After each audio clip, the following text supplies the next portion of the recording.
What's going on? It's part of my presence YouTube channel. I'm here once again to go over my previous presentation about doublespeak, because here we go with Deshaun Jackson coming up from the rear, dropping a post that was considered as anti-Semitic.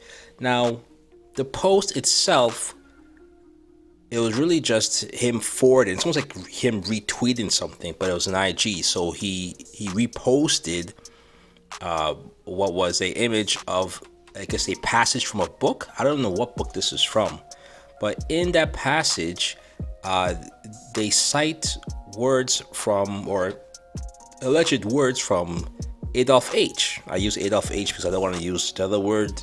I don't want to get into any issues with the algorithms, but Adolf H. And in that quote, it's talking about how black people are the real Jews, and if people knew, his words would start World War III. Now, it's not even clear if he said any of these things.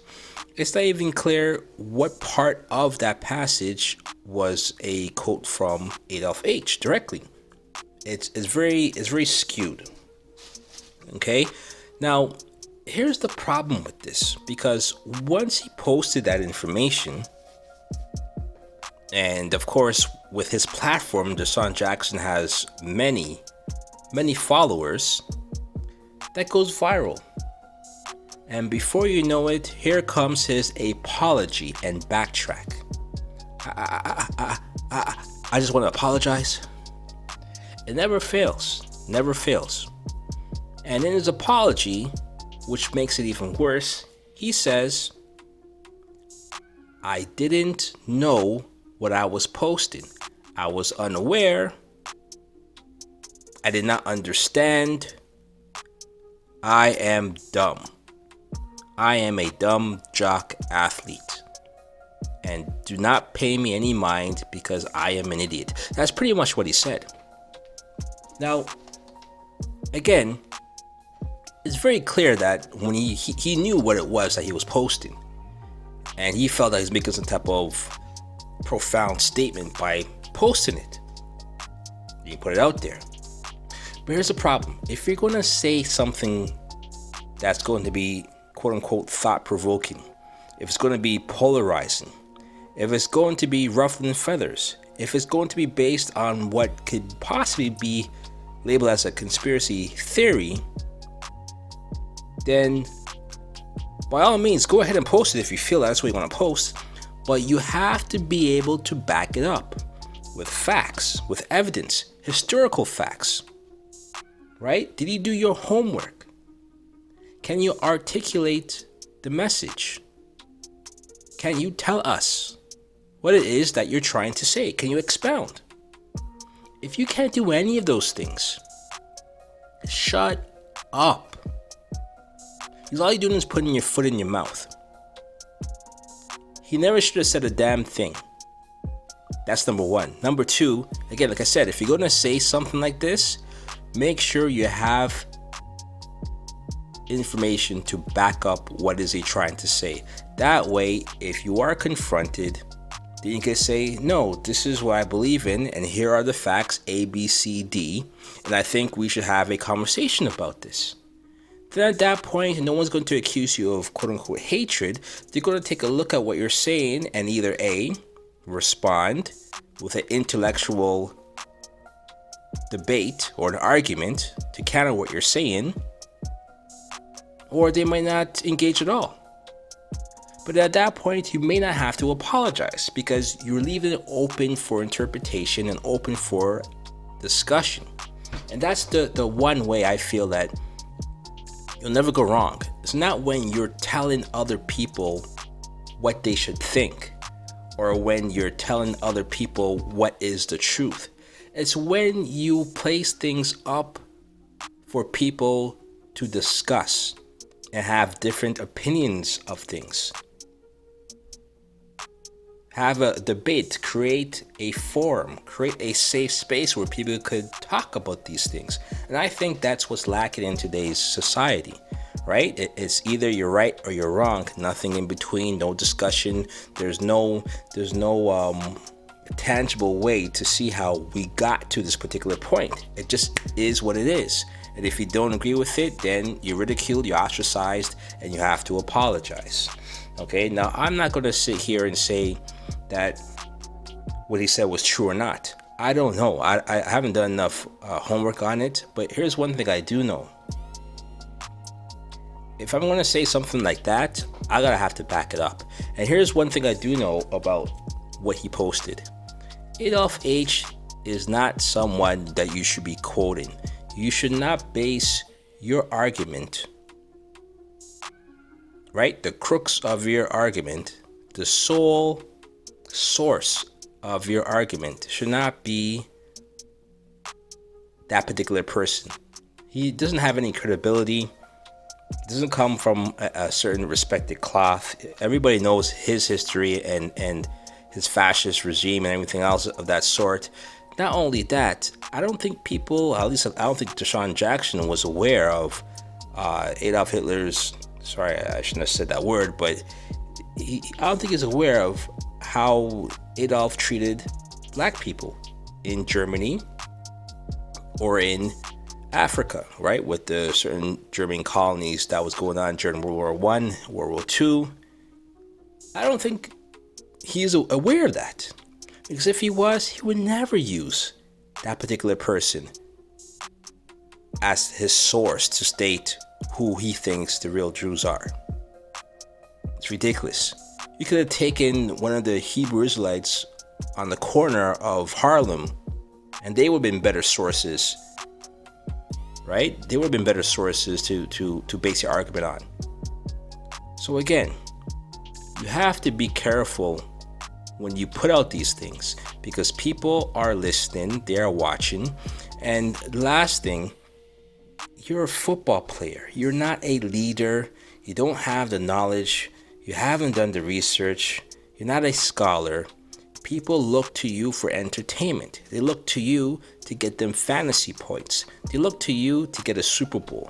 Outside of that, they don't really care about you personally. They don't care about your family. They don't care about your loved ones. They don't care about your personal success, your wishes, your wants, your aspirations. They don't care about any of those things. They care about the results when it comes to entertainment and their football team. So you have to be very careful what you put out there to be consumed. Okay, so Deshaun Jackson, you are a fool for putting that out. And of course, you're going to apologize. And then you're going to put your foot in your mouth by making it seem like you had no idea what you're talking about. Pretty much making yourself look like an idiot. And confirming it with that apology. Okay, and then last but not least, you have Steven Jackson coming out. And he's trying to take up for Deshaun Jackson. And he even goes and doubles down to say, yeah, what he said was the truth. What's the problem? If you believe it's the truth, provide sources. Cite some material other than from a dictator, a fascist. Find another source and present that as a legitimate argument. If you're just going to base your argument based on your feelings and your emotions, then you're going to look like a fool, and they could always counter that particular argument. So please be aware of that. And the problem I have with conspiracy theorists is that it's not necessarily what they're saying is wrong, or that there's no merit into having a discussion on that particular theory. Is the fact that many of the people that support conspiracy theorists are part of fringe societies. And the problem that I have is that many of them make nonsensical arguments to what would otherwise be a legitimate point of contention. And what happens is that when you have people who are either on the fringe of society, or they present unreasonable arguments, then it's very easy for others, or the quote-unquote establishment, to provide dismissive responses to what would otherwise be a legitimate question, right? Like if you want to get into the issues about the moon landing, if you want to get into issues about how HIV spread, if you want to get into COVID-19, all those different things, there are legitimate points of contention that can be brought up. And it's very important that people provide a platform or a space, a safe space, where these discussions could be had or they could be held so that you could intellectually provide your point of views and your arguments from both sides. And then we could come to a conclusion as to whether or not this is a conspiracy theory or whether there's some merit to the fact that what we deem as acceptable truths or facts actually was a lie all along. And these are the things that I don't see happening because the people who are presenting these conspiracy theorists really have no idea what they're talking about and have no tact in how they present their arguments. Okay, so you gotta do better. Okay, now again, I know that these things were said because we're speaking to one audience, and the apology that they made was speaking to another audience. What do we call that in the end? Doublespeak. Okay, so all this just confirms everything that I said last week in my presentation. It's the new apology, man, and that's what's going on in this world today. People put things out there for their core audience, and then they apologize to the audience that's going to screw them over if they don't apologize, and then they go back to status quo like nothing ever happened. And if you ask me, it's all BS. I don't think he believes what he's saying, but I also don't think he really means that apology. He's just doing that to save his ass, to save his career. At the end of the day, you gotta be better than that, man. If you're gonna get into that type of discussion, you need to know what you're talking about, do the research, and come back with some counter arguments if you are confronted with hatred and anti-Semitism. Okay, you need to know what you're talking about. Okay, so strike one in the L column for Deshaun Jackson, strike another one in the L column for Steven Jackson, and leave it as that. Part of my presence YouTube channel, Doublespeak. The shit's continuing. There'll probably be another apology coming up sometime next week. Who knows who that's going to be, but it's all going to fall under the same type of situation. And that is, on the count of three. 1, 2, 3. Doublespeak. Part of my presence YouTube channel. Till next time. Peace.